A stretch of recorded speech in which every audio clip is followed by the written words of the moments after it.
Assalamualaikum warahmatullahi wabarakatuh. Salam guru penggerak. Saya Hanafia Alvaro, calon guru penggerak kelompok 380B Jawa Timur dari kota Probolinggo. Pada kesempatan kali ini, saya menyampaikan rekaman aksi nyata modul 1.4 berupa kegiatan diseminasi budaya positif bagi pendidik di SMP Negeri 5 Probolinggo sebagai tempat saya melaksanakan tugas sehari-hari sebagai seorang guru.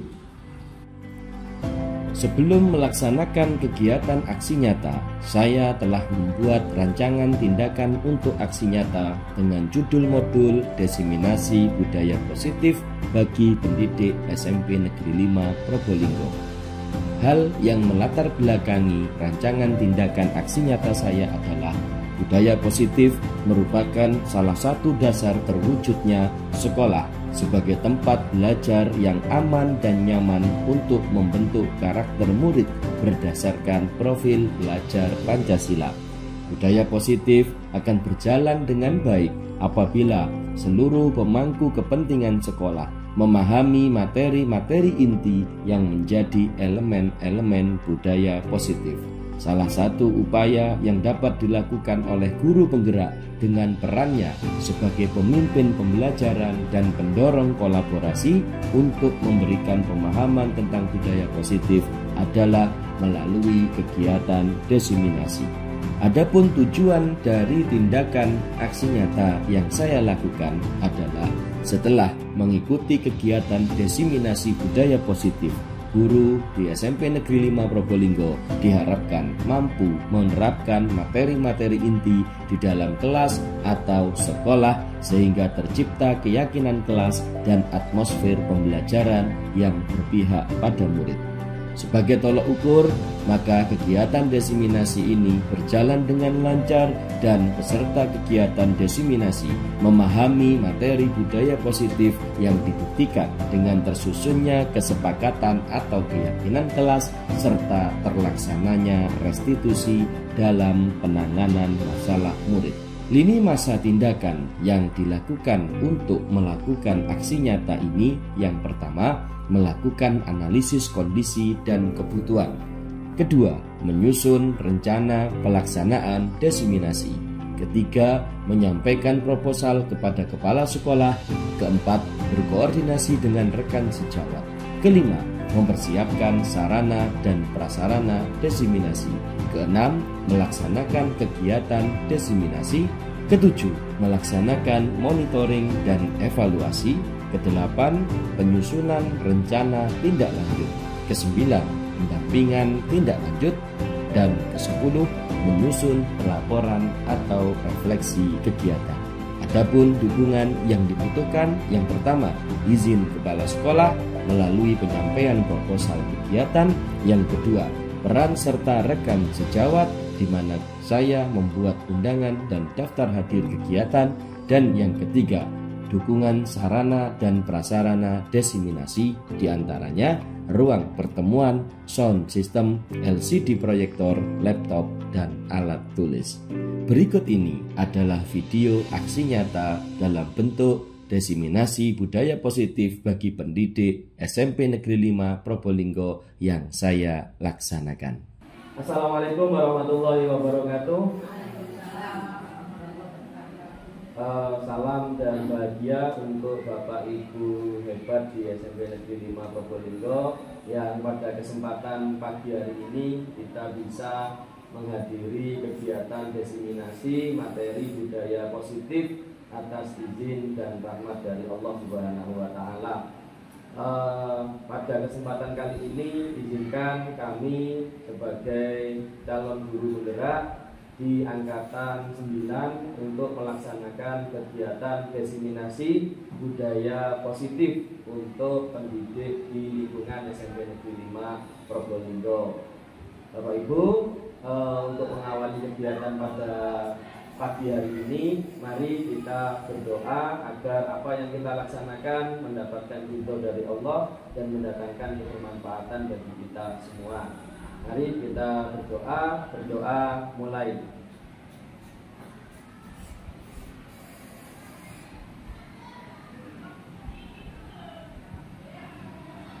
Selesai. Baik Bapak Ibu, mudah-mudahan pagi hari ini masih semangat memberikan aura positif di lingkungan kita, khususnya bagi anak-anak kita yang akan menjadi generasi penerus kita, generasi penerus bangsa kita. Untuk menunjukkan semangatnya, mari kita teriakkan yel-yel SMP Negeri 5 Probolinggo dan tepuk limo khas milik kita. Siap nih Bapak Ibu? Oke, kita mulai. Limo yel. Limo, kompak, inovatif, kreatif. Limo, tepuk limo. Jaya sip. Terima kasih, tepuk tangan untuk kita semua. Baik, Bapak-Ibu sekalian, kita akan mulai kegiatan pada pagi hari ini dengan semangat yel-yel SMP 5 tadi. Mudah-mudahan semakin menambah motivasi kita, semangat kita untuk melaksanakan tugas pada pagi hari ini dan mengikuti kegiatan diseminasi. Mohon izin untuk memulai kegiatan diseminasi. Baik, Bapak Ibu, saya mulai kegiatan pagi hari ini dengan pertanyaan pemantik. Mohon nanti dijawab sesuai dengan keyakinan masing-masing. Keyakinan masing-masing. Pertanyaannya cukup sederhana, Bapak Ibu tinggal menentukan sikap saja, panjenengan setuju atau tidak atas beberapa pernyataan berikut ini. Siap ya? Yang pertama, pemberian hukuman dapat mendisiplinkan siswa. Setuju nopo boten? Sekali lagi, pemberian hukuman dapat mendisiplinkan siswa. Siapa yang setuju? Setuju. Menurut keyakinannya, jangan lihat yang lain. Menurut keyakinannya, pemberian hukuman dapat mendisiplinkan siswa. Baik, yang tidak setuju. Yang tidak setuju, oke, ada yang tidak setuju. Baik, simpan dulu jawabannya. Yang kedua, pemberian hadiah dapat meningkatkan motivasi siswa. Setuju angkat tangan? Oke, yang tidak setuju? 2 orang yang tidak setuju. Baik, saya lanjutkan. Yang ketiga, guru harus mampu memberikan solusi untuk siswa yang bermasalah. Siapa yang setuju? Oh, setuju semua. Oke, terima kasih. Yang keempat, terakhir, guru berperan sebagai teman bagi siswa. Setuju. Oke, terima kasih. Kita simpan jawaban kita masing-masing untuk nanti kita lihat apakah keyakinan kita, setuju dan tidak setujunya kita tadi sesuai dengan apa yang seharusnya terjadi. Baik, Bapak Ibu, pagi hari ini kita akan membahas tentang budaya positif. Kira-kira apa yang ada di benak Bapak Ibu kalau mendengar budaya positif? Kebiasaan positif, pembiasaan positif. Ada yang lain lagi pendapat? Kebiasaan yang baik, tingkah laku dan pemikiran yang positif. Baik. Budaya positif menurut pengertiannya adalah perwujudan dari nilai-nilai atau keyakinan universal yang diterapkan di sekolah yang berpihak pada murid untuk menuntun murid berkembang sesuai kodrat dalam dirinya menjadi manusia yang merdeka. Ini adalah pengertian dari budaya positif. Secara umum, jawaban panjenengan sudah satu arah dengan pengertian dari budaya positif. Di sini untuk mempelajari budaya positif, untuk berkenalan dengan budaya positif, maka kita akan mempelajari konsep-konsep inti yang nanti membangun budaya positif. Ada 7 konsep yang pagi hari ini akan saya kupas untuk membangun pemahaman kita konstruksi kita yang ada di dalam pikiran kita untuk memiliki konsep budaya positif yang utuh. Yang pertama, perubahan paradigma belajar. Yang kedua, disiplin positif. Yang ketiga, motivasi perilaku manusia. Yang keempat, kebutuhan dasar manusia. Kelima, posisi kontrol restitusi. Keenam, keyakinan kelas. Dan yang terakhir, segitiga restitusi. Bapak Ibu, dari 7 istilah ini kira-kira yang asing atau tidak pernah panjenengan dengar yang mana? Restitusi, restitusi ini asing, tapi bagi guru BK bukan, bagi guru BK ini sesuatu yang sudah bukan barang asing. Akan tetapi kita lihat nanti apakah restitusi itu sebetulnya sudah pernah kita lakukan atau belum. Oke.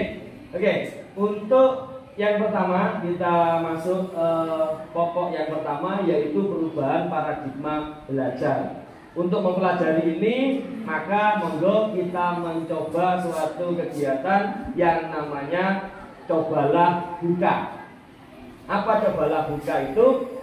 Bapak Ibu, monggo nanti memposisikan berpasangan.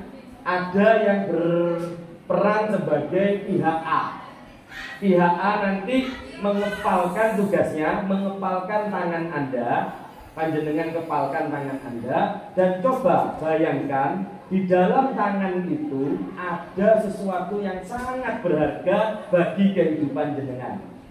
Itu tugasnya yang pihak A. Kemudian panjenengan harus bisa menjaga dengan segala cara, sekuat tenaga untuk mempertahankan kepalan tangan ini, karena begitu pentingnya itu bagi panjenengan. Paham ya untuk yang kira-kira yang nanti jadi A? Sekarang yang jadi B. Yang jadi B tugasnya adalah coba dengan segala cara panjenengan bisa membuka, membujuk lewat bujukan, lewat paksaan, lewat sogokan, atau lewat apapun, monggo dicoba. Bisa dipahami ya? Bisa. Baik, silakan berpasangan. Satu jadi A, satu jadi B. Silakan berpasangan. Oke, Bu Diana jadi A, Bu Sumi jadi A, Bu Dia jadi A, monggo. Bu Indri jadi apa? B. Silakan. Sekarang saya beri waktu untuk melakukan kegiatan. Monggo.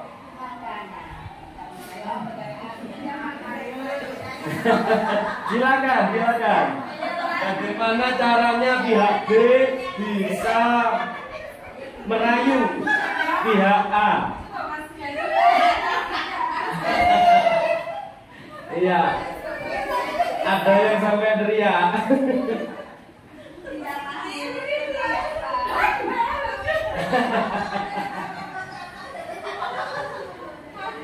Tetap tidak bisa.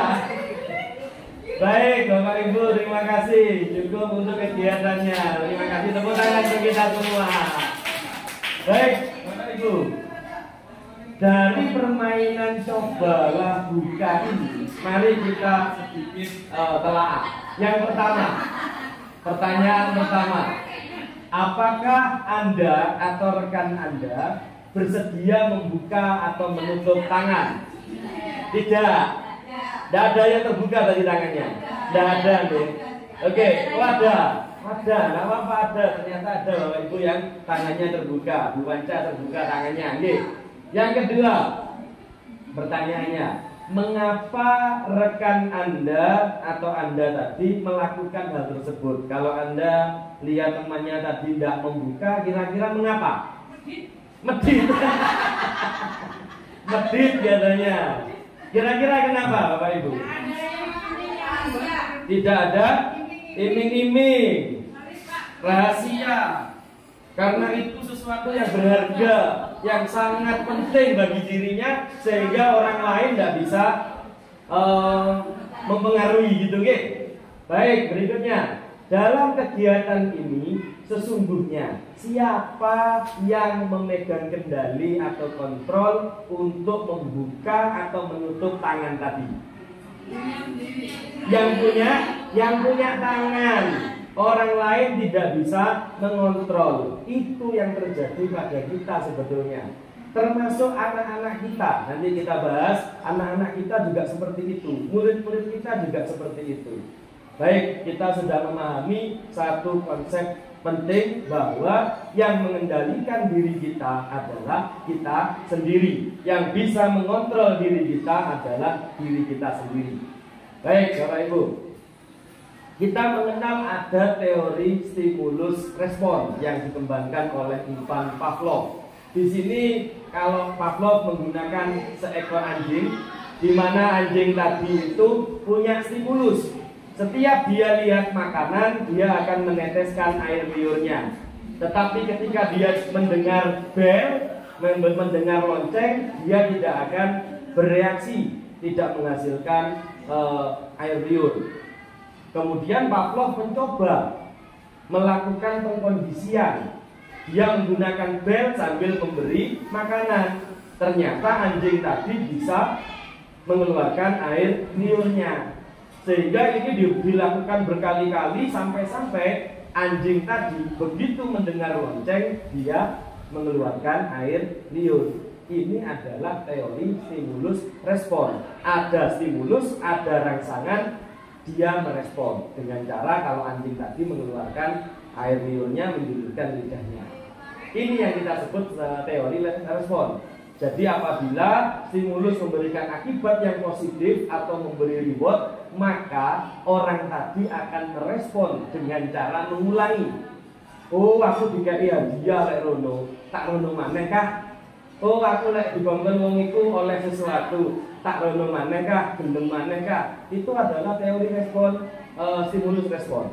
Sebaliknya, teori stimulus respon ini akan memberikan akibat yang negatif apabila dia mendapatkan hukuman. Wah, aku tahu diseneni wong itu. Ketika berangkat lagi, ketemu lagi, ya dia akan ketakutan. Wah, nanti saya dimarahin lagi. Itu yang kita sebut sebagai teori stimulus respon. Ini yang sering atau yang sedang kita alami. Kebanyakan di dunia pendidikan kita yang sedang terjadi adalah teori stimulus respon. Nah, ada lagi sekarang teori kontrol yang dikembangkan oleh Dr. William Glasser.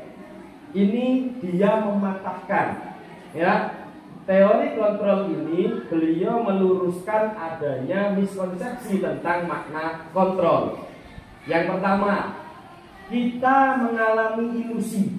Selama ini di dunia pendidikan kita mengalami yang namanya ilusi. Ilusi itu apa? Bayangan yang semu, yang tidak sebetulnya tidak nyata, tapi itu kita anggap real, kita anggap nyata.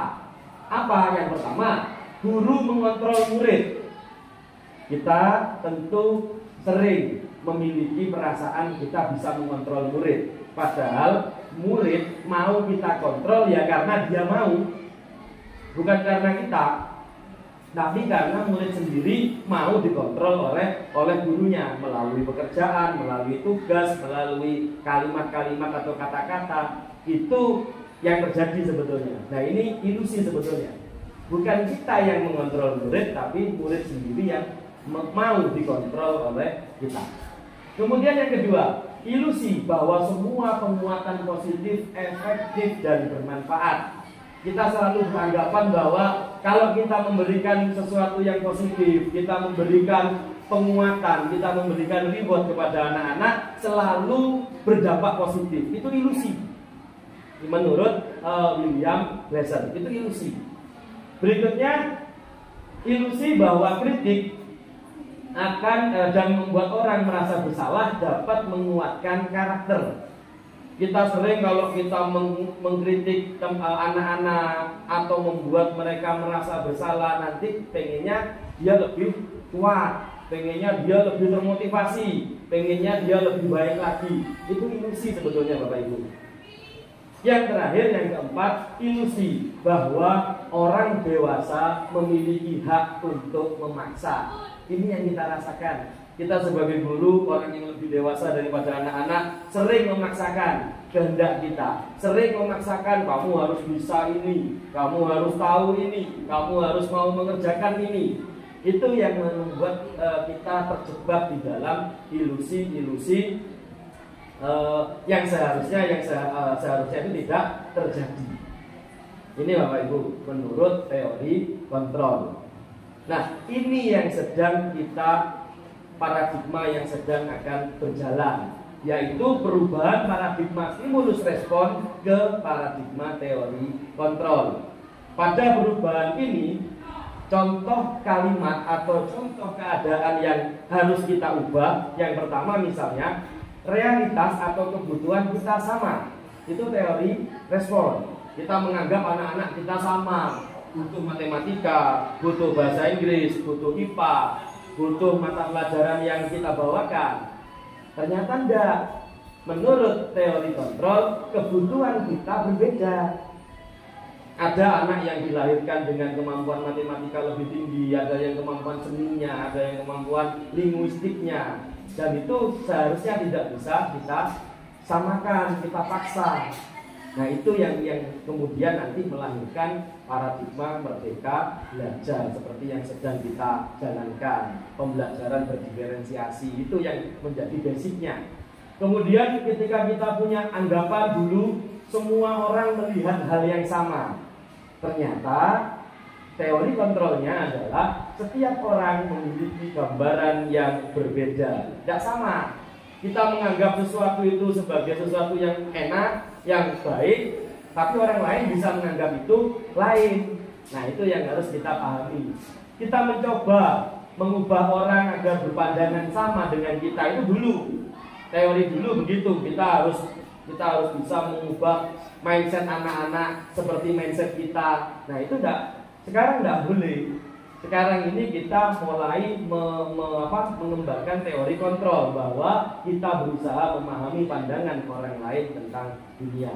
Kita coba lihat pandangan mereka sama tidak dengan kita. Kalau tidak sama, bagaimana untuk persuasifnya dan sebagainya. Itu yang harus kita pahami. Kemudian terakhir misalnya model berpikir menang atau kalah. Kalau dulu tuh pengennya menang kalah, menang kamu menang saya kalah. Sekarang enggak. Bagaimana kita bisa win-win solution, sama-sama menang, sama-sama mendapatkan kebaikan dari hal yang terjadi. Itu Bapak Ibu. Kemudian berikutnya ini berkesinambungan atau seide dengan apa yang disampaikan oleh tujuan pendidikan menurut Ki Hajar Dewantara. Ki Hajar Dewantara sebagai peletak dasar pendidikan di Indonesia mengatakan bahwa tujuan pendidikan adalah menuntut. Jadi kata kuncinya adalah menuntun, bukan menuntut. Kita sering menuntut tapi jarang menuntun. Padahal menurut Ki Hajar Dewantara beberapa tahun-tahun yang lalu disampaikan bahwa tujuan kita adalah menuntun. Menuntun semua kodrat yang ada pada anak sehingga mereka mencapai keselamatan dan kebahagiaan setinggi-tingginya, baik sebagai manusia maupun anggota masyarakat. Oleh karena itu pendidik hanya dapat menuntun tumbuh dan hidupnya kodrat yang ada pada anak. Itu yang bisa kita lakukan. Jadi kita hanya bisa menuntun, sama dengan teori kontrol. Kita tidak bisa memaksa sama, tapi kita tuntun mereka sesuai dengan kodratnya. Bapak Ibu, kita masuk ke inti yang kedua, yaitu disiplin. Apa yang ada di benak jenengan ketika mendengar disiplin? Berlaku sesuai dengan norma. Berlaku sesuai dengan norma. Bersikap sesuai aturan. BK barangkali sama, bersikap sesuai aturan. Oke, kira-kira orang kebanyakan memang menghubungkan kata disiplin dengan kata tertib, dengan keteraturan, dengan kepatuhan pada peraturan, dan dengan hukuman. Ini yang ada di mindset kita. Selama ini kita selalu ngomong disiplin itu apa? Disiplin itu ya taat aturan. Disiplin itu ya harus sesuai dengan peraturan. Kalau tidak disiplin kena hukuman. Nah, itu yang sering di dalam mindset kita. Konsisten. Baik, kita bedah sedikit tentang disiplin, Bapak Ibu. Menurut Diane Gosen dikatakan disiplin itu berasal dari bahasa Latin yang yaitu disiplina. Disiplina ini artinya belajar. artinya belajar. Kata disiplin juga berasal dari akar kata yang sama dengan disciple atau murid, yang berarti murid atau pengikut. Sehingga orang yang menjadi murid, menjadi pengikut, dia harus tahu ajaran apa yang sedang dia ikuti. Kita tidak mungkin mau mengikuti ajaran A atau bujukan B kalau kita tidak tahu apa yang ada di dalamnya. Sehingga disiplin ini dihubungkan dengan motivasi intrinsik atau motivasi dari dalam diri. Disiplin dapat membuat seseorang menggali potensinya menuju tujuan mulia. Setiap orang punya tujuan mulia yang berbeda-beda, Bapak Ibu. Sehingga disiplin ini akan mendukung tujuan mulia masing-masing orang. Dan tujuan mulia tadi adalah tentunya sesuatu yang dihargai dan sangat bermakna bagi orang tadi. Seperti panjenengan tadi menggenggam tangan, itu adalah tujuan mulia kita yang kita jaga, kita usahakan semaksimal mungkin tetap ada pada diri kita. Menurut Ki Hajar Dewantara, disiplin sendiri diartikan sebagai mewujudkan atau menciptakan murid yang merdeka. Di sini harus ada disiplin yang kuat. Disiplinnya diartikan sebagai disiplin diri, yaitu memiliki motivasi internal. Ini yang dikatakan oleh Ki Hajar Dewantara. Sehingga ini senada dengan yang disebutkan sebelumnya, bahwa disiplin itu hubungannya dengan motivasi diri. Berarti disiplin di sini diartikan sebagai kemampuan memerintah diri sendiri dalam mengontrol dan menguasai diri untuk memilih tindakan yang mengacu pada nilai-nilai yang kita hargai dengan penuh tanggung jawab tanpa diperintah oleh orang lain. Jadi disiplin itu lebih pada bagaimana kita mengambil sikap, bagaimana kita memilih tindakan atas sesuatu yang terjadi, yang itu dari dalam diri kita. Dan ada nilai-nilai yang kita yakini. Itu kata kuncinya, Bapak Ibu. Ada nilai-nilai yang kita yakini, kita hargai. Nilai-nilai tadi apa? Yang dimaksud nilai-nilai tadi tentunya nilai-nilai kebajikan atau sifat-sifat positif manusia yang merupakan tujuan mulia yang ingin dicapai oleh setiap individu. Saya ingin tahu apa kira-kira nilai kebajikan yang ada pada Bapak Ibu sekalian. Kemudian bisa menunjukkan satu aja nilai kebajikan yang mungkin ada atau paling panjenengan pegang. Nilai kebajikan yang diyakini itu menjadi tujuan mulia bagi seseorang untuk mencapai tujuan hidupnya.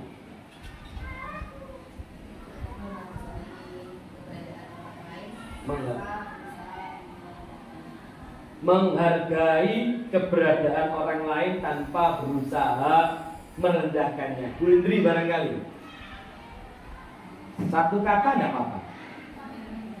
Nilai kebajikan yang menurut Bu Indri penting, diyakini menjadi sesuatu yang penting untuk seseorang mencapai tujuan hidupnya. Membantu orang lain. Bu Sri Wahyuni, nilai kebajikan apa yang kira-kira panjenengan yakini itu menjadi sesuatu yang penting untuk manusia mencapai tujuannya?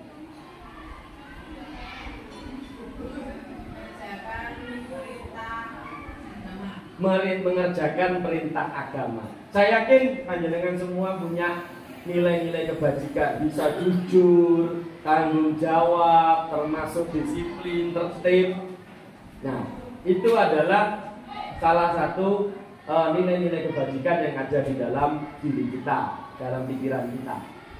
Nilai-nilai kebajikan universal. Di sini ada banyak sekali Bapak Ibu nilai-nilai kebajikan. Ada organisasi-organisasi, lembaga-lembaga pendidikan yang mengeluarkan nilai-nilai kebajikan universal. Di antaranya Primary Years Program dari IPO, kemudian dari Indonesian Heritage Foundation, kemudian dari yang disampaikan oleh Michelle Borba tentang 7 Essential Virtues. Kemudian yang terakhir The Virtues Project.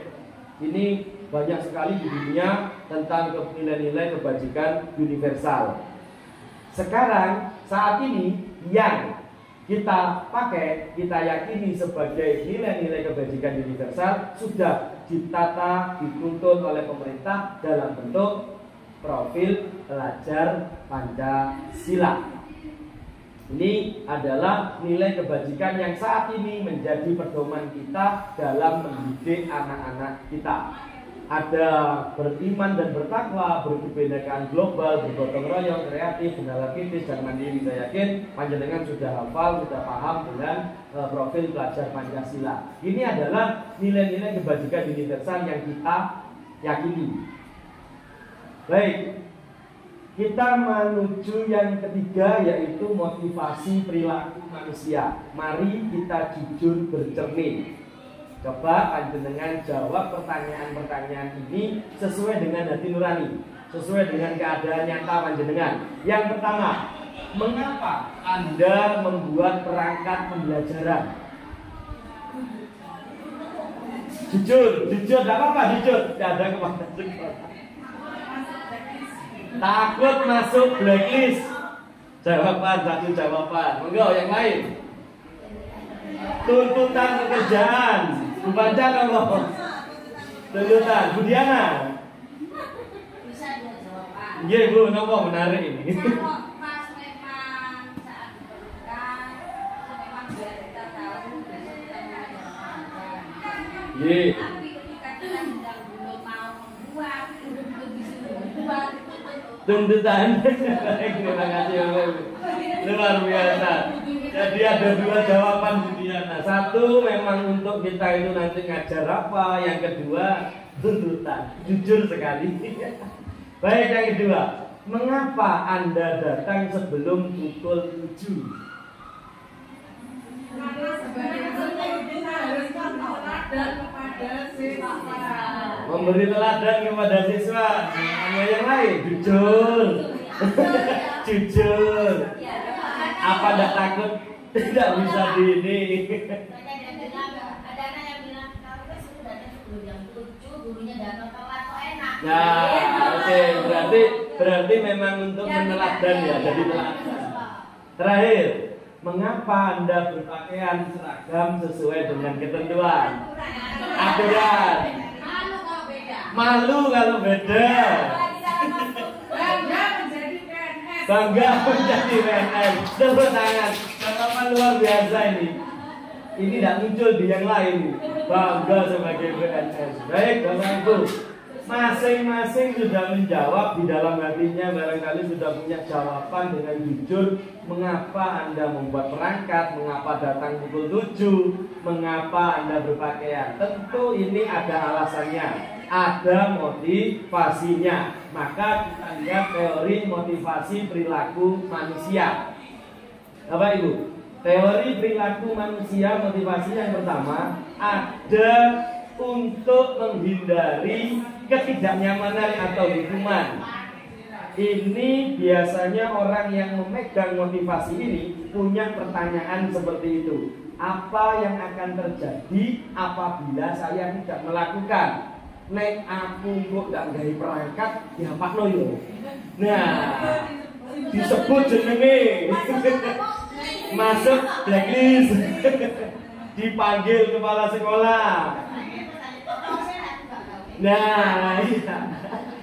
Kalau panjenengan melakukan sesuatu itu dengan basic pertanyaan apa yang akan terjadi apabila saya tidak melakukan, berarti panjenengan masih dalam tahap menghindari ketidaknyamanan atau hukuman.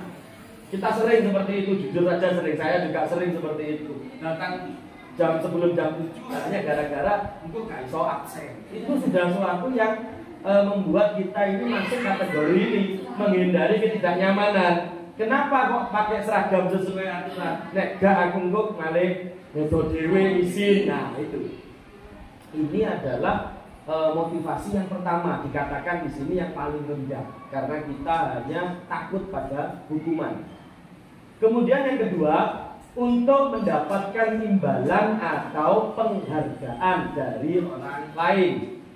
Ini motivasi yang kedua setingkat lebih tinggi daripada yang pertama. Biasanya mereka punya pertanyaan ini, apa yang akan saya dapatkan apabila saya melakukan? Nek aku rono apa ya? Kalau saya mengerjakan ini nanti saya diapakan ya? Dapat apa? Imbalan apa? Panjenengan tentu pernah melakukan itu. Saya yakin saya juga pernah. Kita sering ketemu orang melakukan sesuatu hanya ingin dapat senyumannya dia. Kita sering melakukan sesuatu diperintah oleh kepala sekolah hanya untuk ingin mendapatkan ketenangan, mendapatkan pujian dan sebagainya. Itu sedikit banyak adalah motivasi dari ini. Motivasi yang ketiga Bapak Ibu, yang ini dikatakan paling tinggi derajatnya adalah untuk menjadi orang yang mereka inginkan. Menjadi orang yang kita inginkan. Kita pengen jadi apa sih? Kita pengen jadi wujudnya kayak apa? Dan menghargai diri sendiri dengan cara yang mereka percaya. Kita menghargai diri kalau di dalam bahasa Jawa itu apa bukannya?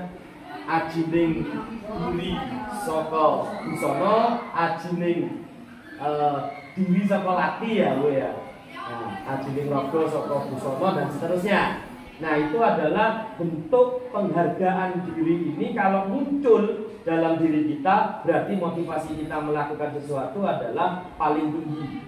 Akan menjadi orang seperti apa saya apabila melakukan itu. Kalau saya seperti jawaban Bu Sri tadi, saya datang tidak terlambat biar anak-anak menjadi mencontoh saya, menjadi orang yang disiplin dan sebagainya. Itu adalah motivasi yang paling tinggi.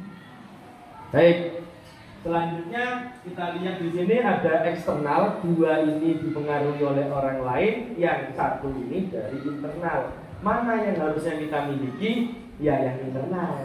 Ini yang harusnya menjadi milik kita. Kita harus bisa menumbuhkan motivasi eksternal dalam diri kita.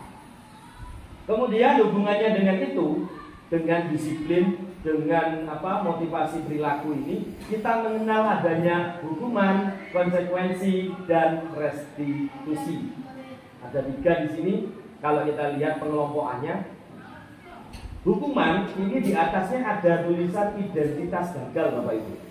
Artinya ketika kita memberikan hukuman, kita sebetulnya sedang memberikan identitas kegagalan pada anak kita.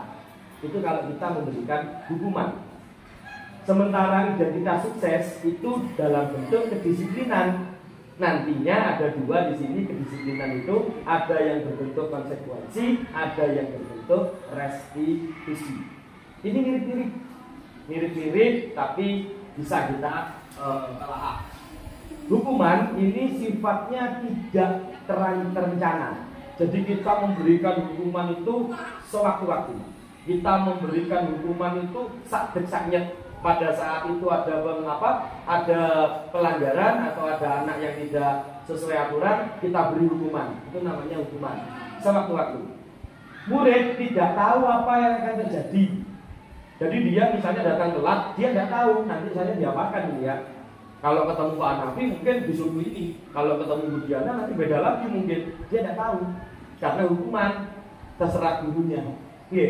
Kemudian bersifat satu arah dari guru ke murid. Terus kamu nulis ini, kamu gini, kamu gitu. Nah itu bentuk-bentuk hukuman. Kemudian bisa berupa fisik maupun psikis.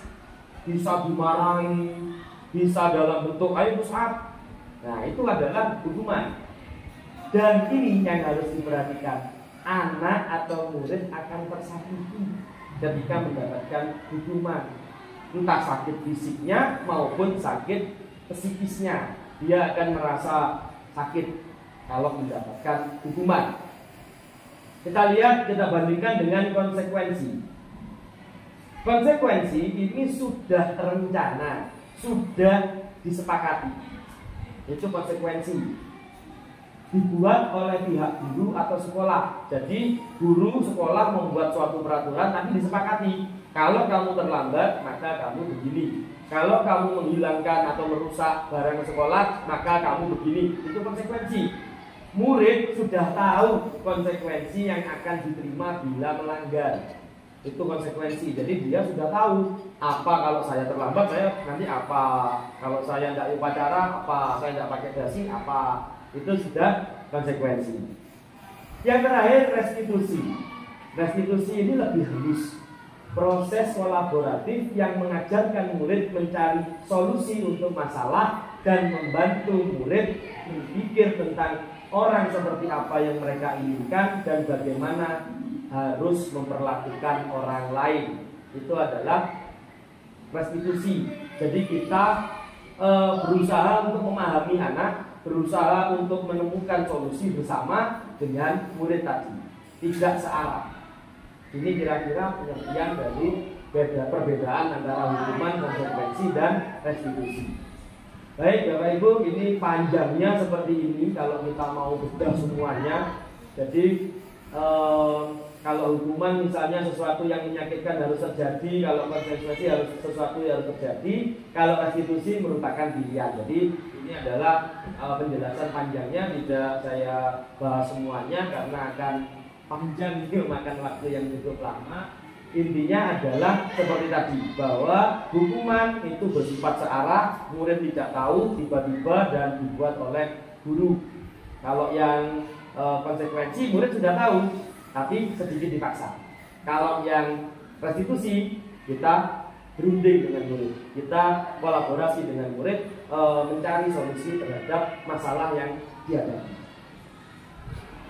Baik Bapak Ibu, sekarang coba panjenengan identifikasi, telaah, kemudian tentukan ini hukuman atau konsekuensi. Pertama, mencatat 100 kali di dalam buku kalimat saya tidak akan terlambat lagi karena terlambat ke sekolah.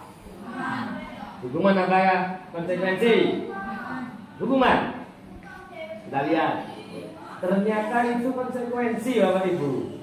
Kok bisa konsekuensi? Karena dia tidak akan terlambat karena terlambat. Dia tahu berarti konsekuensinya kalau saya terlambat saya harus nulis. Gitu, oke. Mulai bisa dipahami ya. Oke, yang kedua, lari mengelilingi lapangan basket 2 kali karena terlambat hadir. Apa ini? Hukuman atau konsekuensi? Dan nyambung. Hukuman Bapak Ibu, betul ya. Jadi kalau ada anak disuruh lari karena tidak hadir terlambat, itu ya hukuman namanya. Karena dia lakukan dengan tiba-tiba, anak tidak tahu ngapain saya kok disuruh lari gitu ya.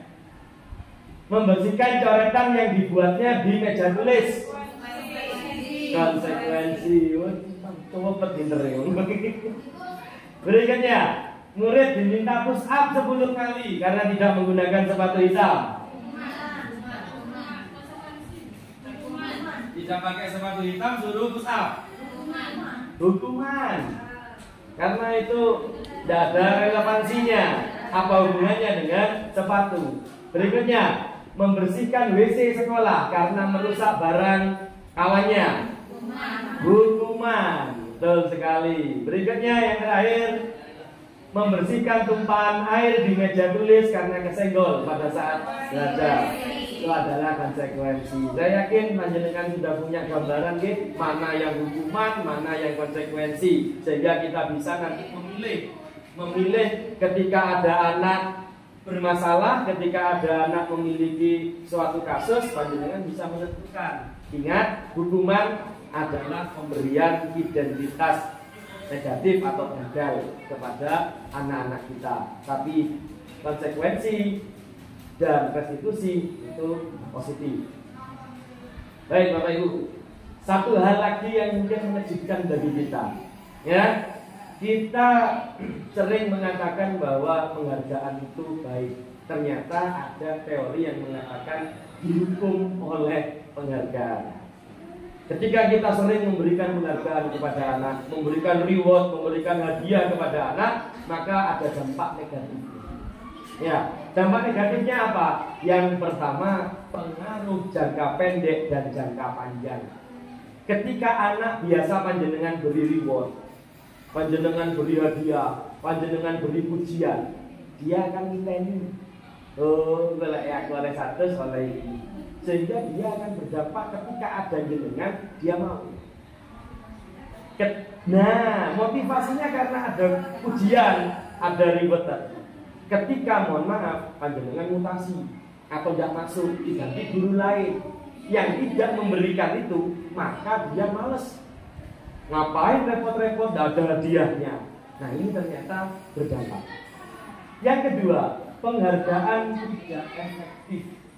Jadi memberikan penghargaan ini menurut suatu penelitian menjadikan dia kerja tidak efektif, karena dia tahu dia nanti akan dapat penghargaan. Jadi kerjanya ya malah paling aku ini tuh ya soleh itu, sehingga dia tidak begitu efektif dalam bekerja. Yang ketiga, merusak hubungan. Penghargaan ternyata bisa merusak hubungan. Misal ada anak dapat nilai tertinggi, panjenengan beri hadiah. Anak yang nomor 2 nggak diberi hadiah, maka dia iri. Aku wes repot-repot, saya gini ngerti ngono, nggak usah wes. Nah, itu. Dan nanti dia iri sama temannya yang dapat hadiah itu. Itu lagi yang dapat. Nah itu. Ya. Kemudian penghargaan akan mengurangi ketepatan. Jadi dia dengan anak mendapatkan hadiah, dia akan cepat-cepat, dia akan berusaha untuk mengerjakan apa yang panjenengan tugaskan demi mengejar hadiah, sehingga ketepatannya akhirnya atau ketelitiannya berkurang. Menurunkan kualitas juga begitu. Jadi anak akan merasa karena mendapatkan hadiah terus, akhirnya dia bosen. Lama-lama alat paling dapat gitu doang, alat paling cuman gini, akhirnya dia males. Kemudian penghargaan juga bisa mematikan kreativitas. Ya kita bisa mah. Ketika anak sering diberi penghargaan, dia akhirnya alah gini aja cukup kok. Gini aja sudah dapat penghargaan. Gini aja sudah diberi hadiah. Sehingga kreativitasnya turun. Dan terakhir, belum yang berikutnya, penghargaan bisa menghukum. Penghargaan itu bisa menghukum bagi anak yang tidak mendapatkan penghargaan. Dia merasa bodoh, dia merasa aku nggak pernah dipuji, aku nggak pernah dapat hadiah itu, dan bisa merusak motivasi dalam diri. Ketika anak sudah mulai bisa, itu suatu kebanggaan Bapak Ibu. Anak bisa merangkai A, K, U, Ku, Aku, itu kebahagiaan bagi dia. Tapi kita murmurinya dia, itu kita merampas kebahagiaan dia. Karena kita akhirnya dia termotivasi hanya untuk mendapatkan hadiah. Dia belajar membaca, dia biasa matematika, hanya ingin dapat hadiah. Kebahagiaan hakikinya terenggut, motivasi intrinsiknya hilang. Ini itu. Kemudian semua tadi itu bertolak dari kebutuhan dasar manusia. Oke, silakan. Terima kasih kalau ada yang bertanya. Mohon maaf ini soalnya enak menyampaikan. Monggo, Bu Diana.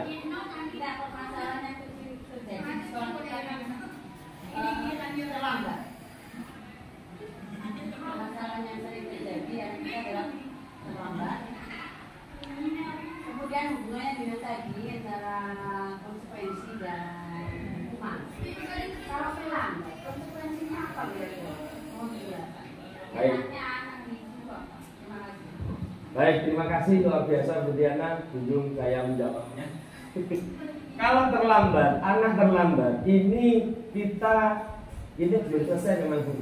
Memang nanti pada akhirnya kita mintanya ke arahnya nanti ke restitusi.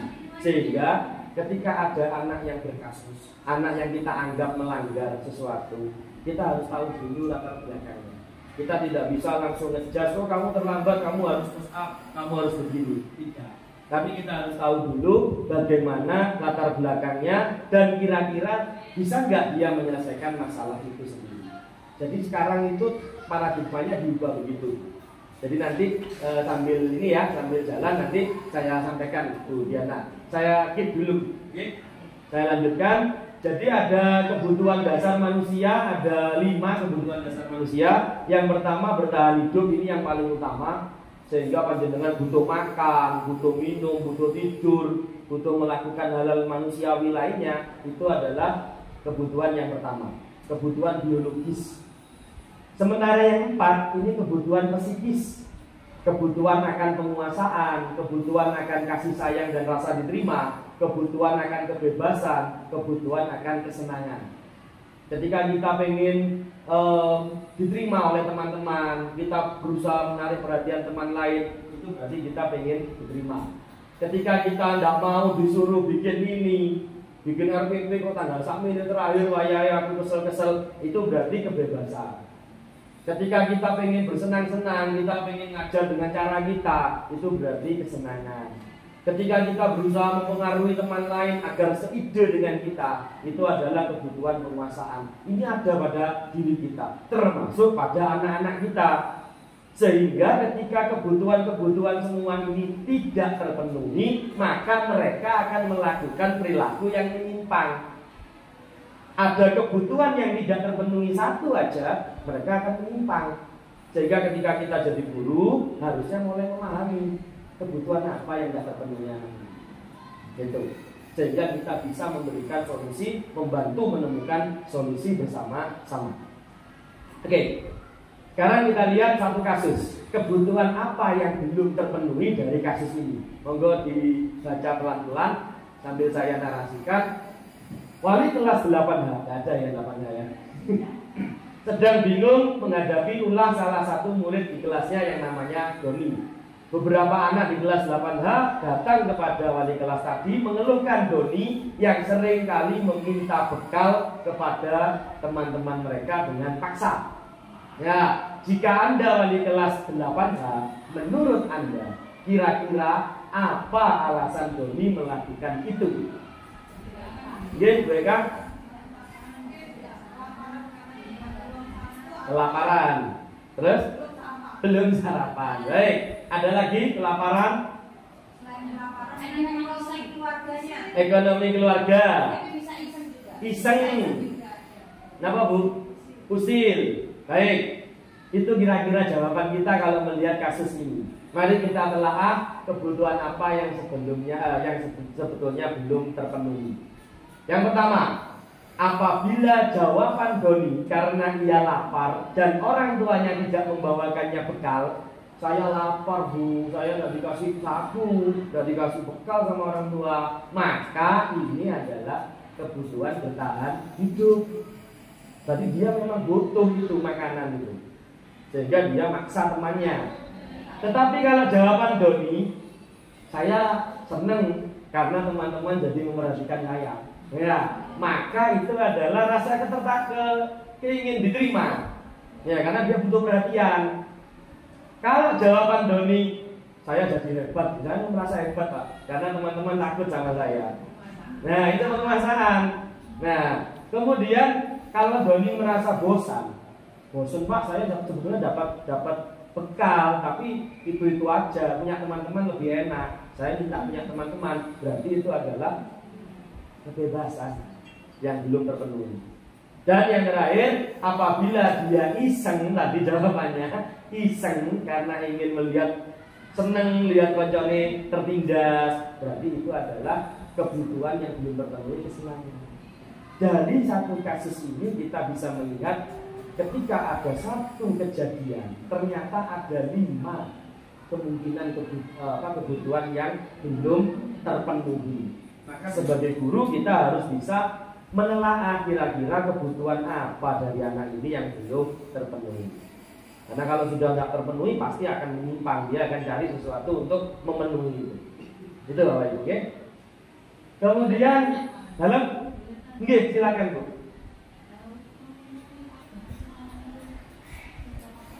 Nah, terima kasih. Untuk memenuhi kesenangan agar tidak sampai menyimpang, kita lihat, kita tanya, makanya nanti di restitusi ada validasi, kita sharing apa yang kamu butuhkan biar kamu tidak kayak gini.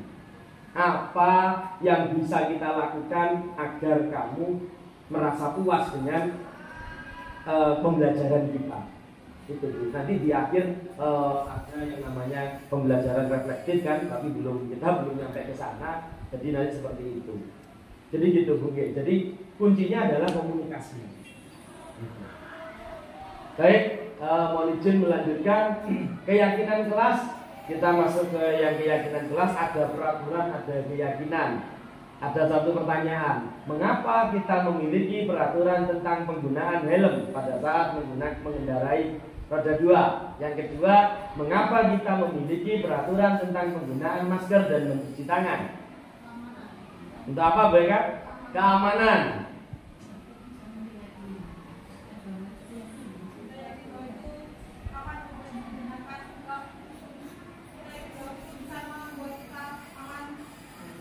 Pakai helm bikin kita aman. Nih, pakai masker bikin kita aman. Baik. Apa yang kita sebut dengan aman tadi? Kalau di secara umumnya ini adalah untuk keamanan atau untuk keselamatan. Dan untuk masker ini juga untuk kesehatan dan keselamatan. Nah, ini dua hal ini, keamanan, keselamatan, kesehatan, ini adalah keyakinan.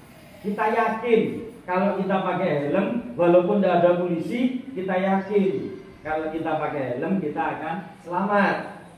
Kita yakin kalau kita pakai masker, kita mencuci tangan, kita lebih sehat. Itu yang kita sebut dengan keyakinan. Nah, kalau peraturan itu yang kita buat untuk mengatur. Keyakinan di sini berupa nilai-nilai kebajikan universal yang telah disepakati secara tersirat dan tersurat. Seseorang akan lebih tergerak bersemangat untuk menjalankan keyakinannya daripada hanya sekedar mengikuti serangkaian peraturan tertulis tanpa makna.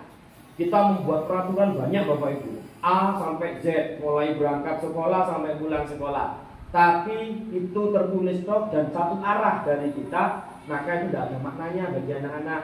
Jangan heran kalau kemudian anak-anak melakukan pemberontakan dengan cara melakukan pelanggaran. Kata mereka, peraturan dibuat untuk dilanggar. Kenapa? Karena tidak sesuai dengan keyakinannya dia. Dia tidak tahu bahwa itu menyelamatkan dia. Dia tidak tahu bahwa itu ada sesuatu yang baik untuk dia. Tapi dia gitu. Nah, itu yang terjadi pada siswa kita. Maka murid perlu mendengarkan dan memahami arti sesungguhnya tentang peraturan yang diberikan, nilai-nilai kebajikan apa yang terkandung di dalamnya, dan tujuannya apa. Itu yang harus kita lakukan. Yang nanti Bapak Ibu wali kelas bisa mencoba dan mempraktekkan di kelasnya masing-masing. Jangan sampai murid hanya sekedar mengikuti serangkaian peraturan yang mengatur mereka tanpa memahami tujuan mulianya. Ini yang harus kita pahami. Jadi murid karena juga manusia, dia juga punya kontrol terhadap dirinya sendiri, maka dia harus tahu dan harus bisa menjalankan peraturan itu sesuai keyakinannya. Itu Bapak Ibu. Nah, di sini ada pembentukan keyakinan kelas, pedoman pembentukan keyakinan kelas. Yang pertama, keyakinan kelas lebih bersifat abstrak daripada peraturan yang lebih rinci dan konkret. Jadi kita ini lagi ngetren Bapak Ibu, keyakinan kelas ini lagi dinaikkan oleh Kemendikbud tentang keyakinan kelas. Keyakinan kelas itu di mana nyusunnya? Menggunakan kata yang lebih abstrak, lebih umum, lebih besar, lebih luas itu daripada peraturan. Kemudian yang kedua, berupa pernyataan-pernyataan universal, pernyataan umum, tidak khusus, tidak rinci. Yang ketiga, pernyataan keyakinan kelas senantiasa dibuat dalam bentuk kalimat positif, nggak boleh pakai kalimat negatif. Yang berikutnya, keempat, hendaknya tidak terlalu banyak sehingga siswa mudah memahami, mudah mengingat. Yang berikutnya, sebaiknya dapat diterapkan di lingkungan tersebut, kemudian berkontribusi semua siswanya, dan bersedia meninjau kembali keyakinan kelas yang dibuat dari waktu ke waktu.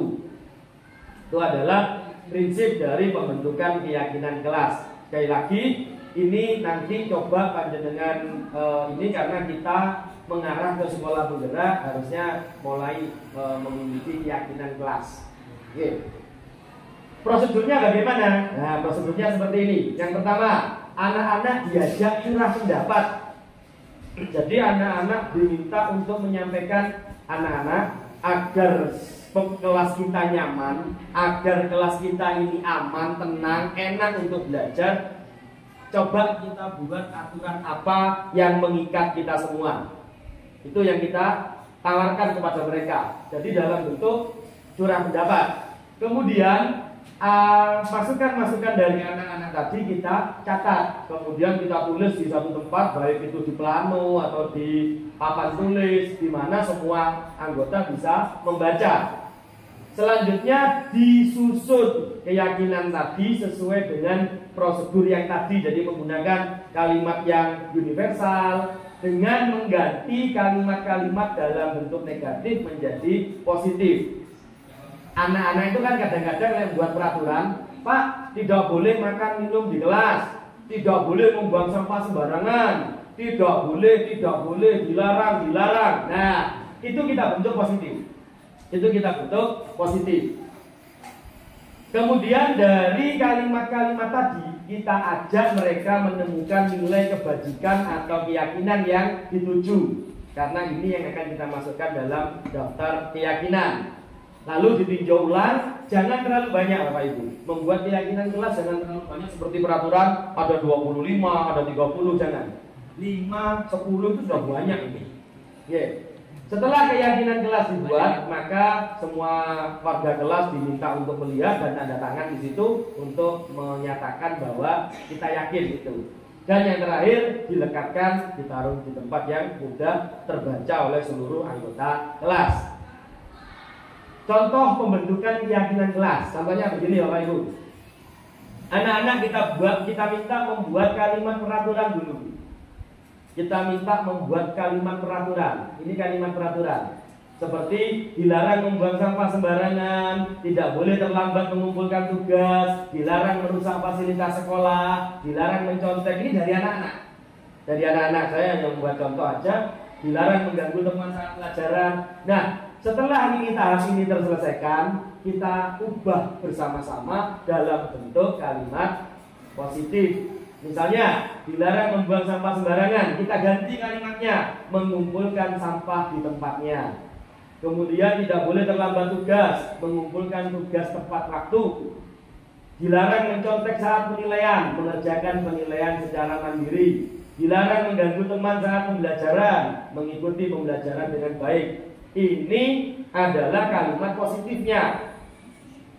Kemudian dari sini Bapak Ibu, kita tarik nilai keyakinannya. Nilai keyakinan, ingat, diambilkan dari kalimat universal, dari nilai kebajikan universal. Misalnya, mengumpulkan sampah di tempatnya. Mengumpulkan sampah di tempatnya ini adalah kebersihan. Nilainya adalah nilai kebersihan. Mengumpulkan tugas tepat waktu, kedisiplinan. Menjaga fasilitas sekolah, kepedulian. Sehingga nanti hanya muncul kalimat ini yang muncul di keyakinan kelas. Misal panjenengan wali kelas 8A. Warga kelas 8A memiliki keyakinan 1. Kebersihan, 2. Kedisiplinan. Jadi itu aja. Sekarang lebih simpel kayak gitu, bukan lagi peraturan. Sehingga kalau kita wujudkan bentuknya seperti ini Bapak Ibu. Macam-macam, ada yang ditulis seperti ini, selalu bersikap positif, senantiasa menjadi yang terbaik. Boleh dalam bentuk kalimat, boleh juga dalam bentuk poin-poin seperti ini, meningkatkan disiplin, semangat belajar, dan seterusnya. Ini adalah contoh-contoh keyakinan kelas yang pernah atau sudah dibuat di beberapa sekolah. Misalnya bekerja sama dalam menjaga, saling peduli, tepat waktu. Ini adalah bentuk dari keyakinan kelas. Contoh yang saya buat dengan anak 9A, tapi tidak prosedural karena memang saya bukan wali kelas, jadi kemarin hanya nyoba-nyoba saja.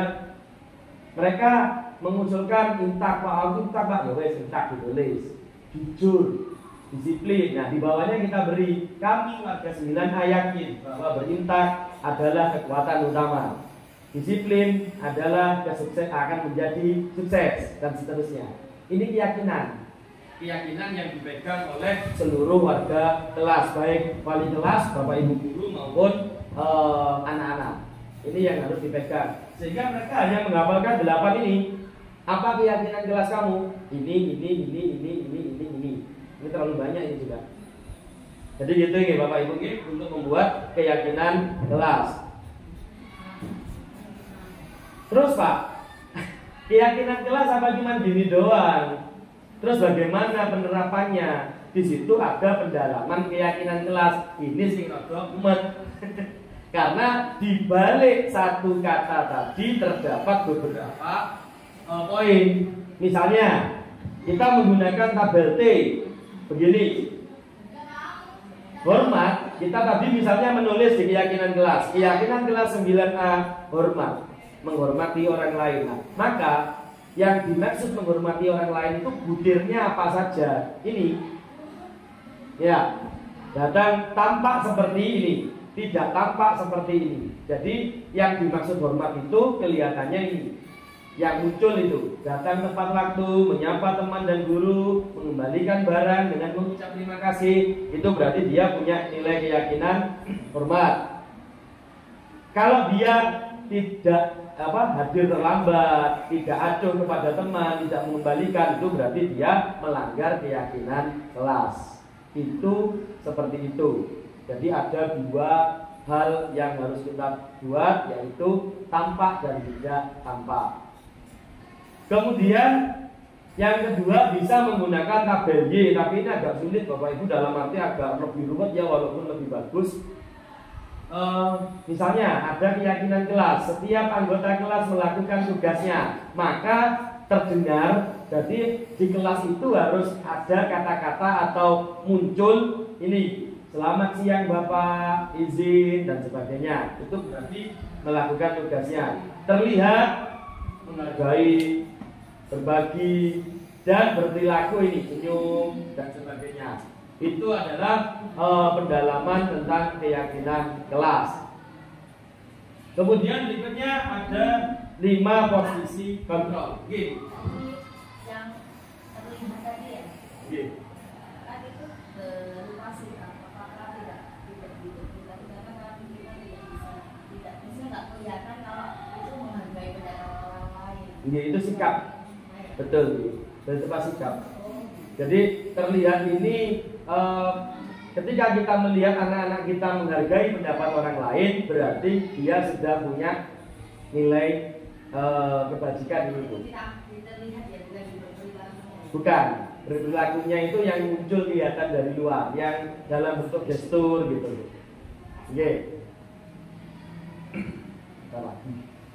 Oke, 5 posisi kontrol Bapak Ibu untuk restitusi ini tinggal 2. Yang pertama sebagai penghukum, kedua sebagai pembuat merasa bersalah, ketiga sebagai teman, keempat sebagai pemantau, dan kelima sebagai manajer.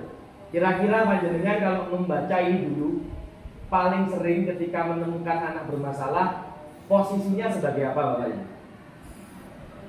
Saya ulang, ada 5 posisi kontrol ketika kita mendapati murid yang bermasalah.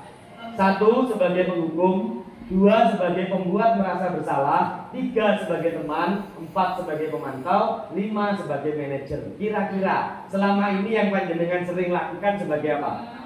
Teman. Sebagai teman. Apakah betul sebagai teman? Manajer. Tiga-tiganya, baik. Kita lihat ciri-cirinya.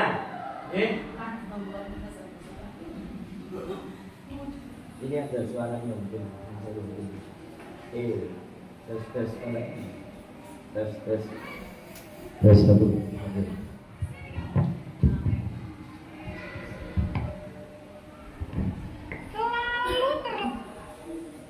Kamu deh pasti terlambat. Maaf Bu, saya Apa coba? Alasan kamu apa lagi? Kapan sih kamu tidak terlambat? Malas sekali ya kamu jadi anak. Saya Dasar pemalas. Gak kapok-kapok sih kamu. Monggo Sudah berapa kali dinikmati videonya. Sana, kamu keliling lapangan basket 2 kali. kenapa saya harus keliling lapangan basket Bu? Kenapa?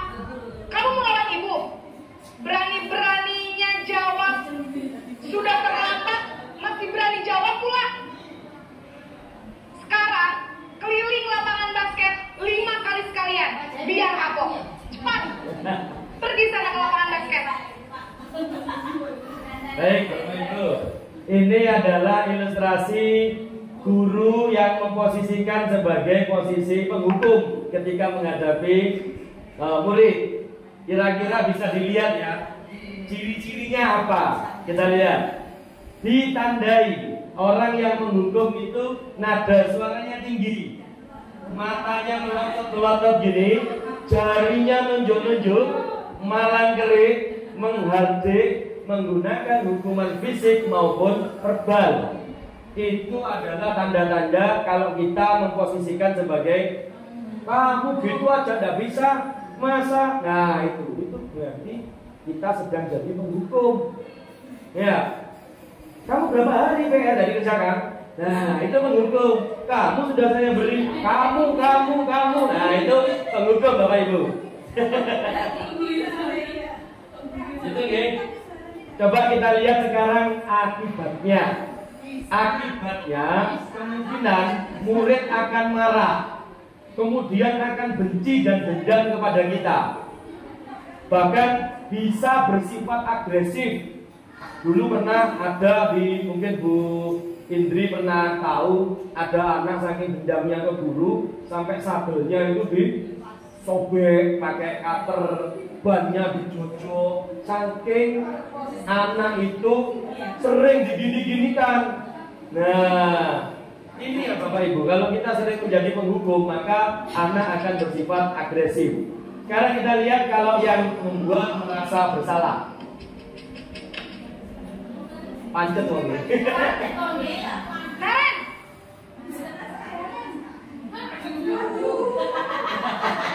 Makanya Bu, Naren, kamu kenapa terlambat lagi, Nak?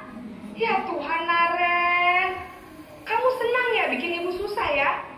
Kalau kamu terlambat lagi, nanti ibu yang ditegur bapak kamu. Siapa ibu? Tidak bisa membina kamu. Nah ini ya. Duh, gimana ya? Nah ini kalimat-kalimatnya.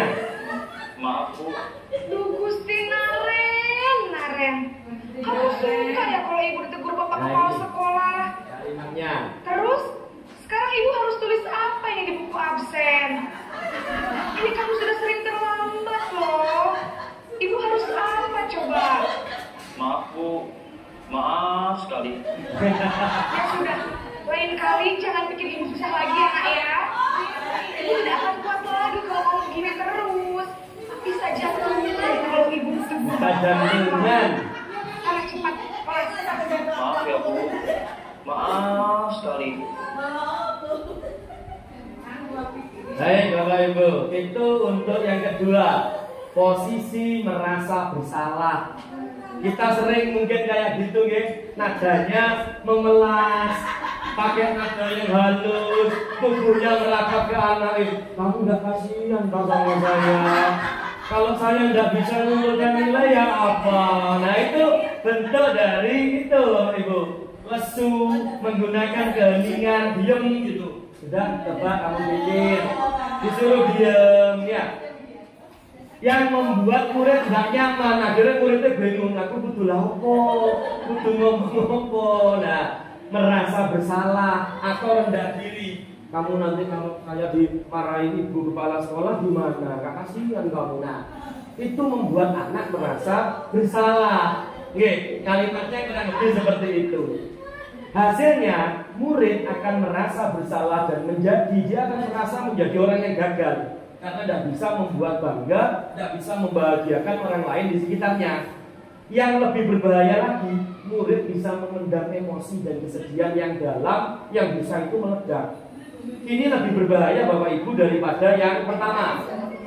Kalau yang pertama anak begitu marah dia langsung mengekspresikan, dia langsung agresif. Yang ini yang bahaya, anak diem. Biasanya kalau seperti ini anak diem. Iya ya, aku selalu bikin guruku marah, aku selalu bikin wali kelasku susah. Diem, dipendem emosinya bisa meledak gitu. Itu yang bahaya Bapak Ibu. Oke. Berikutnya posisi teman. Ini katanya tadi banyak yang teman. Kita lihat.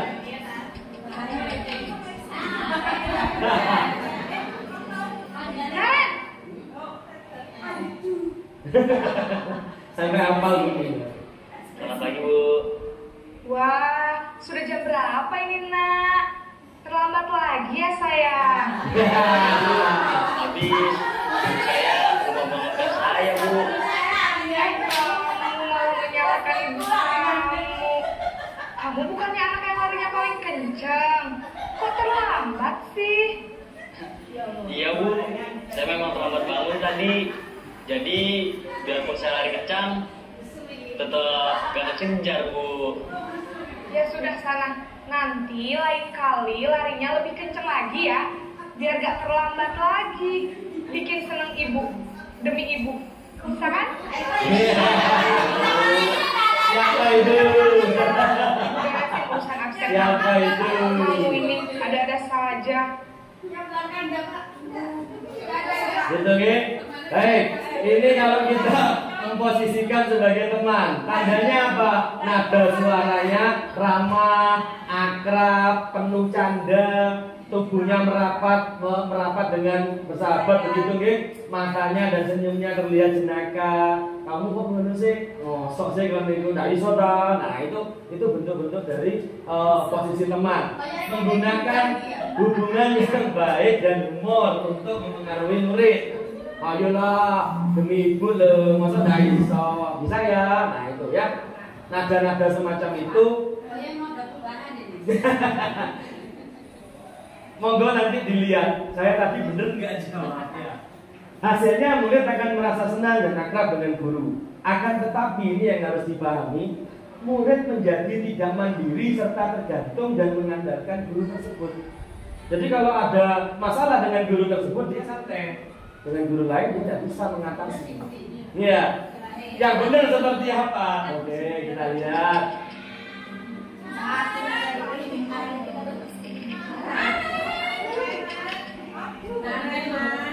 Aduh. Naren! Selamat pagi Bu. Naren, apa peraturan sekolah kita tentang jam berapa kita harus masuk sekolah, nak? Kita harus di sekolah jam 7 Bu. Iya, betul. Sekarang sudah jam 7.20. Naren sudah tahu konsekuensinya jika terlambat hadir. Paham Bu, saya harus tinggal kelas pas jam istirahat selama 20 menit. Iya, benar. Konsekuensinya demikian. Jadi nanti jam 9.30 pas istirahat, kamu harus tinggal di kelas, kerjakan tugas tambahan untuk ketertinggalan kamu, ya? Baik Bu. Baik, Bapak Ibu. Itu posisi pemantau. Posisi pemantau ditandai dengan nada suara yang datar. Bahasanya formal. Ya, formal. Bersikap menggunakan sanksi atau konsekuensi sehingga memisahkan hubungan antara murid dengan guru. Jadi di sini kita biasanya, kamu tahu peraturannya? Sudah tahu ya? Nanti yang harus kamu lakukan, nah itu. Jadi dia itu formal, tidak ada pendekatan-pendekatannya. Hasilnya lebih baik dari tadi, murid jadi memahami apa yang harus dia terima. Kemudian tidak menunjukkan emosi sehingga tidak menjadikan murid tinggal. Yang terakhir, sebagai manajer, kita lihat Bapak Ibu.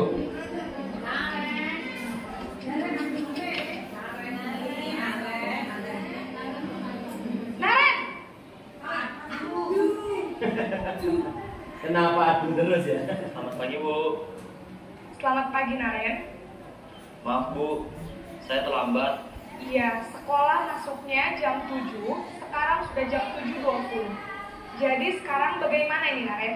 Maaf Bu, saya lupa setel alarm saya semalam. Baiklah, menurut kamu, keyakinan sekolah yang mana yang perlu kamu tingkatkan? Menghargai diri sendiri dan orang lain mungkin ya Bu. Setuju. Jadi, apakah Naren meyakini prinsip saling menghormati tersebut? Iya Bu, saya meyakininya. Apakah Naren bersedia memperbaiki masalah Betul. keterlambatan? Bersedia Bu. Bagaimana kamu akan perbaiki masalah keterlambatan ini?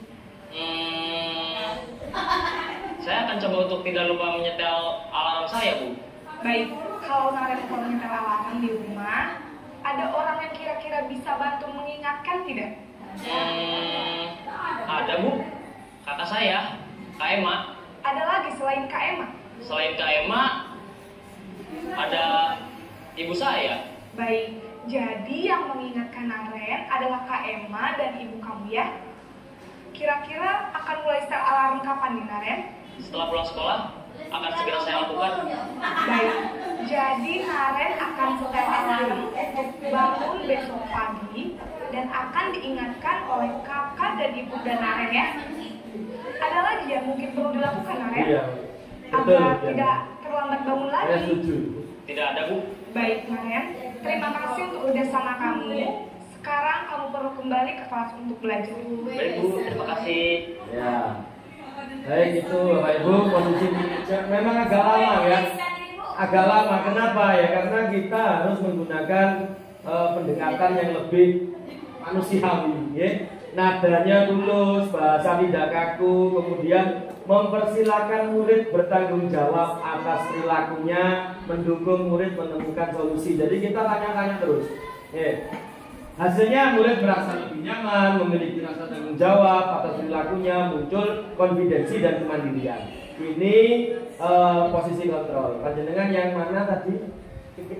Dari sekian itu, ya memang itu kelemahannya untuk manajer. Manajer itu memang kita agak lama butuh waktunya. Nanti di akhir video saya juga melakukan nyoba manajer, ternyata yang memang lama.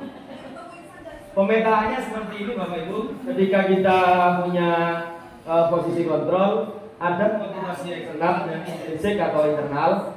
Di mana kalau identitas gagal, kita mengambil posisi kontrol sebagai dua ini, sebagai penghukum maupun membuat merasa bersalah. Itu menjadikan anak mendapatkan identitas gagal. Kemudian yang sukses ini menjadi dua, yaitu perilaku kontrol positif dari orang lain, tapi kita bisa kontrol. Kalau kontrol diri sebagai manajer ini.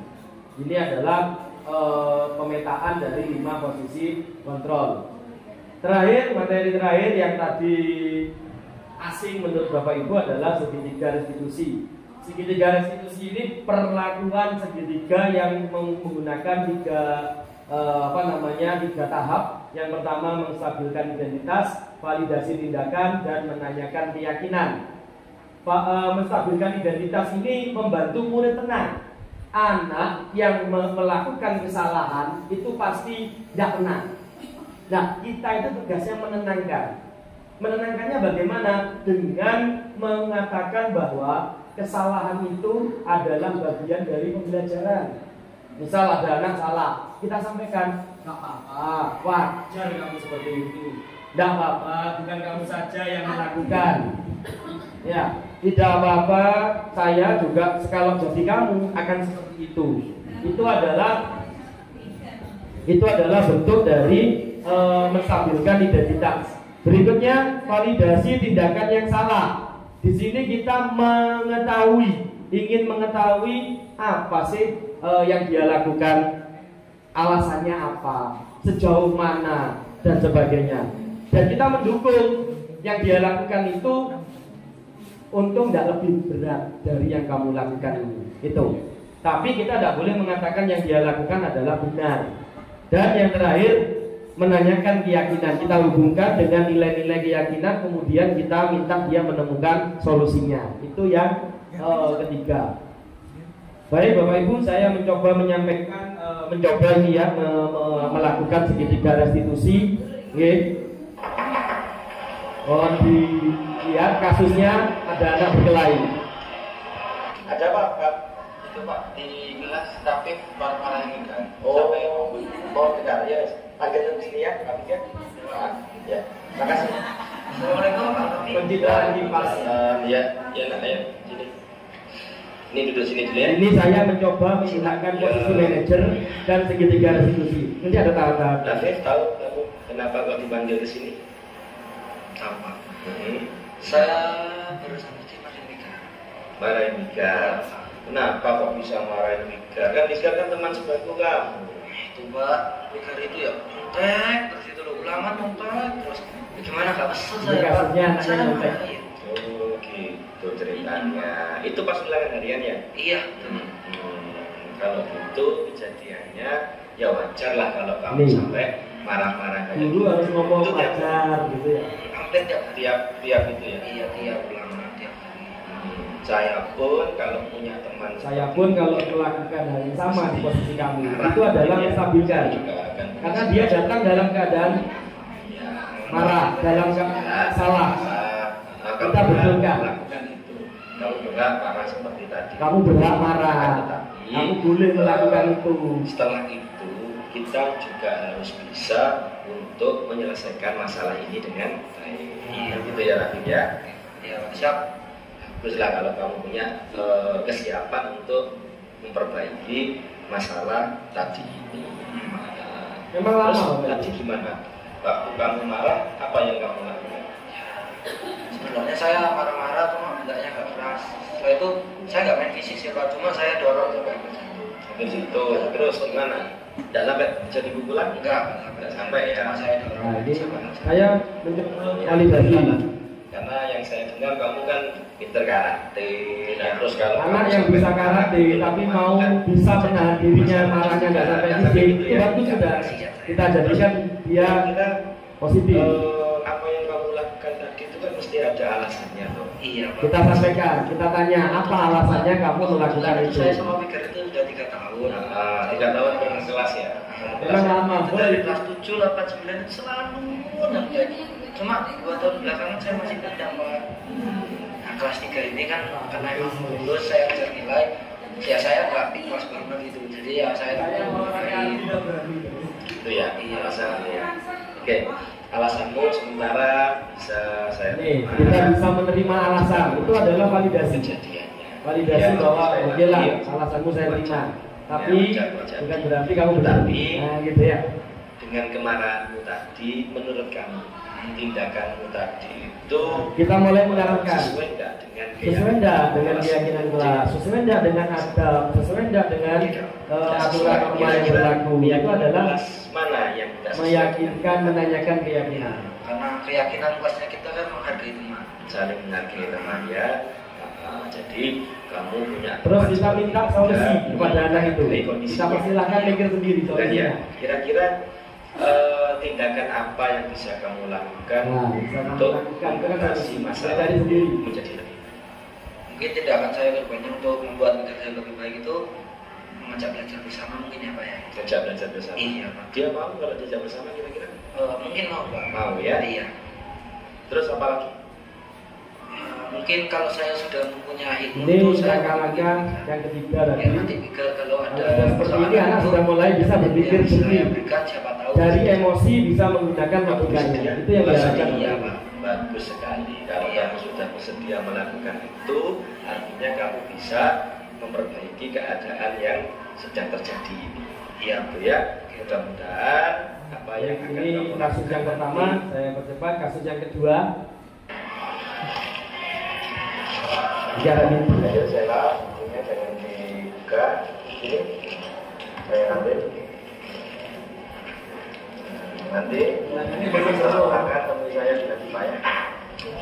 Latifahnya ganti tempat. Assalamualaikum Pak Han. Salam.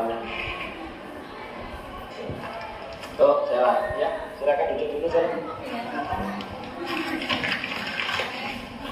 Terima kasih Sela, kamu sudah memenuhi panggilan saya terkait kejadian tadi. Sorry oleh saya juga mohon maaf atas kejadian tadi. Saya juga terpaksa. Ini anak datang ini kan dalam keadaan galau, Terpaksa gimana? dalam keadaan kalung. Terpaksa karena Iya. tadi malam Dalam keadaan saya kalung. demam, Pak. Jadi Kita tanya dulu kenapa. Buat belajar. Jadi. Saya terpaksa untuk melakukan itu. Oh, gitu. Kita gali kenapa dia melakukan itu. Dia sudah belajar, akhirnya nyontek tadi itu. Kita beri penguatan. Ya, kalau saya jadi kamu ya mungkin juga akan melakukan hal yang sama. Iya, kita Jadi, ngomong gitu, wajar jangan gitu, dia tenang. Akhirnya, nyontek Kalau saya jadi pas. kamu ya walaupun saya tidak pernah nyontoh misalnya. Mohon maaf ya Pak. Ya nggak apa-apa. Toh yang nyontek lo bukan kamu. Nah, tidak hanya kamu saja yang pernah nyontoh. Orang lain, kelas lain juga ada yang nyontoh. Ya, Jadi dia tenang. Kita buat tenang dulu. Seperti itu, kita nggak bisa mengatakan Stabilkan identitas. itu adalah tindakan yang benar, gitu ya. Tapi tidak boleh ngomong kalau yang benar. Kamu sering nggak sih nyontek kayak gitu? Enggak saja sih Pak. Seingat saya sih 3 kali Pak saya nyontek. 3 kali. Di semua mata pelajaran? Enggak Pak. Enggak. Saya cuma nyontek di pelajaran matematika dan IPA saja. Padahal kalau saya lihat posisi dudukmu di belakang, kamu bisa. Kamu loh ada di belakang duduknya, bisa nyontoh tiap hari, tapi kamu sudah cuma 2 hebat kamu. Nah itu sudah membuat dia tenang, semakin yakin. Padahal bisa ya, yang mau ya. Oke. Terus kira-kira apa yang kamu lakukan nanti kan mesti ada alasannya kan ya? Alasannya apa? Ya tadi karena terpaksa lah Pak, karena nggak ada waktu untuk belajar, juga karena saya tahu Pak. Ini saya skip, jadi intinya seperti itu ya. Sudah besok kira-kira seperti apa penanganan ketika anak kasus menggunakan segitiga restitusi. Di sini ada tanggapan murid, harus saya sampaikan. Saya Muhammad Rafif Rizal Ramadan dari kelas 9C SMPN 5 Probolinggo. Menurut saya metode ini dalam pandangan si murid itu pasti lebih tenang. Setelah itu murid memang pada akhirnya ketika anak dapat kasus kemudian kita restitusi itu lebih tenang. Mereka tidak merasa dihakimi, mereka tidak merasa dijudge kamu salah. Di metode ini lebih dibimbing dan untuk menyadarkan si murid tersebut. Jadi murid itu akan merasa lebih tenang dan tidak tertekan. Tentunya metode ini sangat efektif. Dari segi guru juga, guru akan lebih mendekatkan diri kepada si murid. Jadi hubungan murid dan guru akan semakin erat. Assalamualaikum warahmatullahi wabarakatuh. Saya Sheila Melani Putri dari kelas 9C. Setelah mendapatkan bimbingan dari Bapak Hanafi tadi, saya merasa lebih tenang, lebih bahagia, karena saya merasa guru lebih perhatian kepada saya. Dan juga berkat segitiga restitusi ini, saya merasa bahwa saya lebih menyadari kesalahan saya. Baik, dan itu Ibu kira-kira tanggapan murid saya sedikit lagi. Baik, terakhir sebentar sebelum dalam bikin sendiri Bu, saya hanya memberikan apa yang kamu rasakan, apa yang kamu ikuti. Seandainya kamu dapat kasus. Baik Bapak Ibu, terima kasih. Nanti akan saya lakukan pelan-pelan karena ini memenuhi tugas adalah mengikuti skenario. Saya harus mengikuti skenario. Kalau Revan dan teman-teman saya restitusi, maka skenarionya bubrah Bapak Ibu. Mohon maaf, mohon izin. Oh ya, nanti harusnya gitu memang ya. Nanti kita ini. Baik Bapak Ibu, terakhir evaluasi pertanyaan pemantik tadi. Setelah mengikuti sedikit sekelumit penjelasan saya tadi, kira-kira apakah jawabannya berubah atau tetap? Yang pertama, pemberian hukuman dapat mendisiplinkan siswa? Tidak. Oke? Tidak. Hukuman tidak bisa mendisiplinkan siswa karena disiplin itu datangnya dari diri sendiri. Kecuali mereka memilih sendiri konsekuensinya bisa. Yang kedua, pemberian hadiah dapat meningkatkan motivasi siswa? Tidak. Ternyata bisa menghancurkan, merusak persahabatan dan sebagainya. Yang ketiga, guru harus mampu memberikan solusi. Iya. Padahal siswa yang punya masalah. Guru hanya membantu mengangkat memancing anak untuk menemukan solusinya sendiri. Kita jangan mau jadi yang semuanya kita sampai solusi uang saku kita yang nyarikan. Jangan. Jadi seperti itu Bapak Ibu. Terakhir, guru berperan sebagai teman bagi siswa. Betul apa salah? Betul apa salah? Iya. Karena kalau kita jadi teman, maka akan ada sikap yang tidak baik kepada kita. Baik, itu Bapak Ibu kegiatan kita pada hari ini. Mudah-mudahan yang sedikit ini mendatangkan manfaat, mendatangkan ilmu, bisa diterapkan kemudian nanti di kelas dan di pembelajarannya masing-masing. Terima kasih atas kehadiran Bapak Ibu dan mohon maaf atas segala kekurangan. Saya akhiri, ihdinas siratal mustaqim. Assalamualaikum warahmatullahi wabarakatuh. Salam dan bahagia. Terima kasih.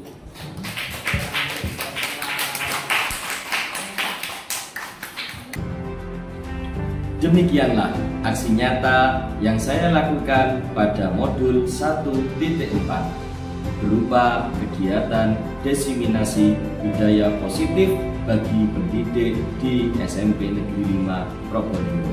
Semoga melalui diseminasi ini para pendidik di SMP Negeri 5 Probolinggo dapat mewujudkan budaya positif yang nantinya akan menjadi dasar bagi terwujudnya pendidikan yang berpihak pada murid.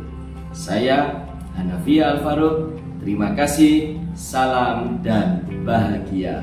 Wassalamualaikum warahmatullahi wabarakatuh.